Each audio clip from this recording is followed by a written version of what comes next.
Hai, halo guys. Selamat datang kembali di playlist video belajar dari dasar bareng Gapah Lingual dan masih di kalimat efektif. Tapi jangan bosan karena ini adalah video terakhir dari series kalimat efektif ya. Kita akan bahas video kelima tentang kalimat efektif mengenai syarat yang kelima juga ya, yaitu syarat kehematan. Di akhir video ini, berbeda dari video-video sebelumnya, aku akan kasih latihan soalnya untuk menguji pemahaman kalian dari materi-materi yang udah kita bahas sebelumnya.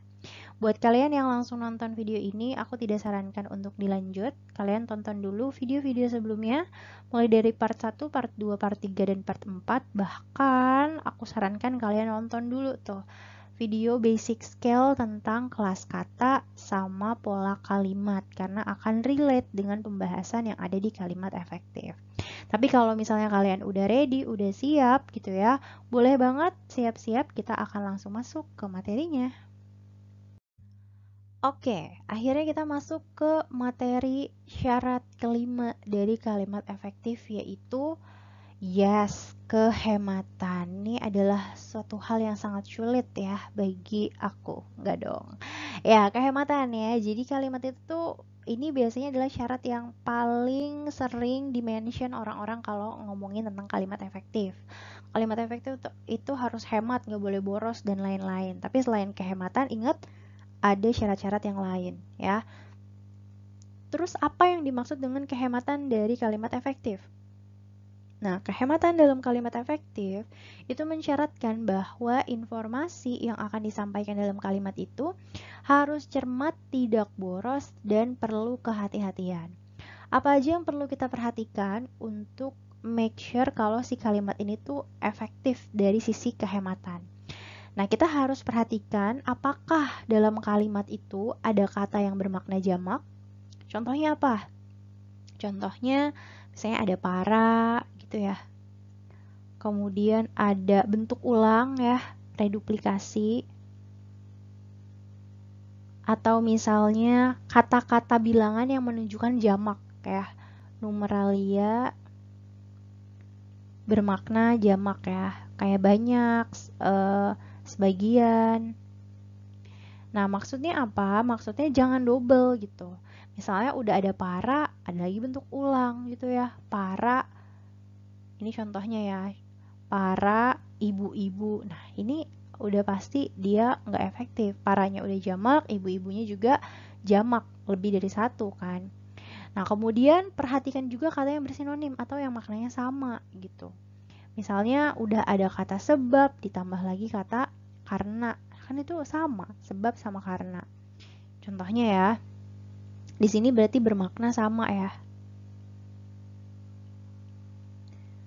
Misalnya ada sebab karena. Nah, ini juga sangat tidak cantul ya. Kemudian perhatikan kata yang bisa dihapus. Biasanya kayak pengulangan subjek itu bisa dihapus karena kan subjeknya sama. Ya. Pengulangan subjek ini dapat dihapus. Oke, seperti itu ya. Itu syarat-syarat yang perlu kita perhatikan. Nah, sekarang coba kita lihat, kita analisis bareng. Di sini ada kalimat gini, pemberian penghargaan dapat diberikan dalam bentuk tanda jasa, kenaikan pangkat istimewa, uang, piagam, dan atau bentuk penghargaan lain. Kira-kira yang mana yang bentuknya boros? Entah karena ada bentuk jamak, ada yang bisa diulang-ulang atau bersinonim. Iya, kalian udah dapet kan pasti di sini ya. Nah, di sini nih guys. Pemberian diberikan. Nah, ini kan bentuk yang mirip, maknanya sama. Jadinya apa? Jadi nggak efektif. Nah, ini adalah bentuk pengulangan ya. Bentuk pengulangan. Harusnya gimana perbaikannya? Nah, perbaikannya bisa seperti ini misalnya. Pemberian penghargaan dapat berbentuk. Nah, dia udah diubah nih. Oleh diberikan jadi berbentuk tanda jasa, kenaikan pangkat, uang, piagam, dan atau bentuk penghargaan lain. Ini adalah contoh dari sisi pengulangan gitu ya, nggak efektif. Oke, kemudian yang selanjutnya. Berdasarkan penjelasan sebagaimana tersebut di atas, penelitian ini ingin mengungkapkan beberapa temuan-temuan sebagai berikut. Efektif nggak nih? Enggak, karena ada bentuk yang diulang di sini ya. Berdasarkan penjelasan di atas, cukup gitu aja. Ini berdasarkan penjelasan sebagaimana tersebut. Aduh, ini sangat boros ya. Penelitian ini ingin mengungkapkan beberapa, ini juga sama, beberapa udah jamak ya. Kalau yang ini kan boros. Ini beberapa nih udah bentuk jamak. Temuan-temuan ini juga jamak juga. Nah, terus harus digimanain biar kalimatnya jadi efektif nih si beberapa temuan ini. Ya tinggal kita pilih aja salah satu gitu ya. Ini nanti bentuk perbaikannya bisa misalnya beberapa temuan. Pilih salah satu ya. Atau temuan-temuan. Misalnya aku pengennya beberapa temuan aja, ya udah berarti bagian sini temuannya hapus gitu. Ini adalah syarat yang terakhir ya, yaitu kehematan dari aspek kalimat efektif. Oke, untuk mengecek pemahaman kalian dari awal sampai akhir gitu ya tentang kalimat efektif yang videonya sampai 5 ini, aku mau menutup video ini dengan memberikan kalian soal ya. Manakah kalimat yang efektif? Ini kalimatnya tuh masih simple-simple guys. Coba menurut kalian mana yang efektif?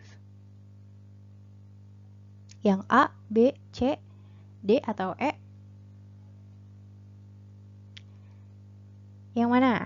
Yes, yang E ya, karena di situ udah markle. Enggak dong, karena memang yang E ini udah tepat dari sisi strukturnya udah oke gitu ya. Misalnya di sini kita lihat SPOK-nya udah jelas lah ya. Di sini ada si Mark sebagai subjek, menceritakan predikat, kisah cintanya adalah objek.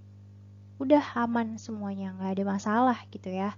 Semuanya aman jaya dan terkendali. Kalau yang A salahnya di mana? Iya guys, nggak sejajar ya. Kalau kita cek ini kan dia dipisahkan dengan imbuhan dan ya ini kalimat majemuk nih gitu kan. Di sini puisi itunya subjek, dibacakannya predikat, oleh marknya pelengkap, betul. Harusnya kan di sini juga pel lagi kan. Tapi di sini justru jurinya predikat yang menilainya ini adalah subjek. Ini kalau ada yang bingung kok bisa itu subjek, tonton ya video tentang pola kalimatnya. Intinya subjek itu bisa ditandai dari kata yang di awal ya. Oke, kemudian yang B, pembelajaran sastra yang dilakukan di sekolah. Salahnya di mana? Yes, di bentuk yang di sini. Ini dari awal sampai akhir itu subjek doang ya. Hanya subjek. Tidak jelas P-nya. Kalau mau jelas P-nya, yangnya perlu kita hapus. Nah, kalau yangnya dihapus jadi aman. Pembelajarannya ini, pembelajaran sastranya subjek, dilakukannya predikat, di sekolahnya, yes, di sekolahnya adalah keterangan, aman. Kemudian kalau yang C, salahnya di mana? SPP mahasiswa baru dinaikkan. Iya, di bagian sininya nih rancu ya. SPP mahasiswa baru. Maknanya jadi dua. Apakah baru saja dinaikkan dan ini untuk semua mahasiswa, atau yang kedua SPP mahasiswa baru ya. Jadi SPP naik untuk mahasiswa baru atau maba. Nah, ini jadi bentuknya dia ambigu.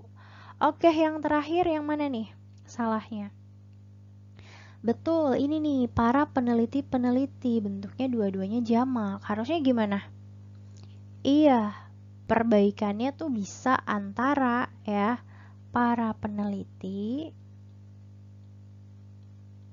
atau peneliti-peneliti.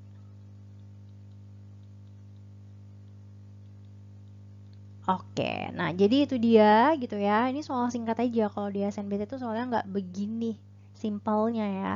Tapi aku harap dengan kalian belajar video kalimat efektif di playlist belajar dari dasar ini, kalian jadi tercerahkan ya, dan jadi tahu gitu bahwa syarat kalimat efektif itu udah banyak, dan karena itu memang harus dipelajari dari sekarang. Itu aja dari aku. Terima kasih banyak teman-teman yang sudah menonton playlist video ini, khususnya tentang kalimat efektif ini. Semangat belajarnya, aku yakin kalian bisa kalau kalian berusaha dan sering latihan mandiri dan sering belajar gitu ya. Itu aja dari aku. Terima kasih banyak. Kita ketemu lagi di video-video selanjutnya. Bye bye.